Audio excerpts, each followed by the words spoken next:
মাননীয় অর্থমন্ত্রীর কাছে আমার প্রশ্ন হচ্ছে, ইসলামী ব্যাংক বাংলাদেশ লিমিটেড টোটাল 92,115 কোটি টাকা ঋণের ধারক এবং এই 92,115 কোটি টাকার মধ্যে এস আলম গ্রুপ একাই 80,000 কোটি টাকা হচ্ছে ঋণ খেলাপি।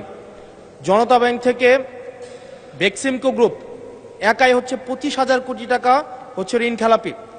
এই ঋণ পুনরুদ্ধারের ক্ষেত্রে মানে এস আলম গ্রুপ এবং বেক্সিমকো গ্রুপের ঋণ পুনরুদ্ধারের ক্ষেত্রে এই অর্থ বছরে আপনাদের বিশেষ কোনো পরিকল্পনা আছে কিনা, আর 2 নম্বর প্রশ্ন আছে কিনা, এবং এস আলম গ্রুপকে তাদের এই ঋণ না পরিশোধ না করে কিভাবে আবার নতুন করে পুনর্বহাল করার চেষ্টা করা হচ্ছে, এটা নিয়ে সরকারের সাথে এস আলম গ্রুপের কোনো সমঝোতা হয়েছে কিনা এই বিষয়টি জানতে চাচ্ছি। ধন্যবাদ।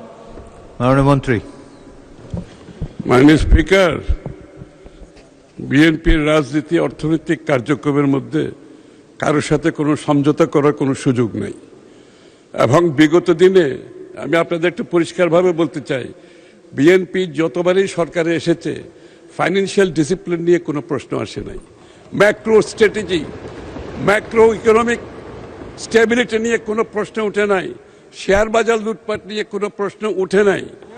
সো বি অ্যাসিওরড, বিএনপির রাজনীতিতে অর্থনৈতিক পরিকল্পনায় সমঝোতার কোনো সুযোগ নাই, এবং যারাই ব্যাংক থেকে টাকা নিয়েছে পালিয়ে গিয়েছে সকলের বিরুদ্ধে মামলা হয়েছে, মামলা পার্সু করা হচ্ছে, এবং এটার জন্য আমরা বাইরে প্রফেশনাল ফার্মগুলোকে অ্যাপয়েন্ট করেছি এই টাকা দিয়ে যারা পালিয়েছে এগুলো রিকভারের জন্য।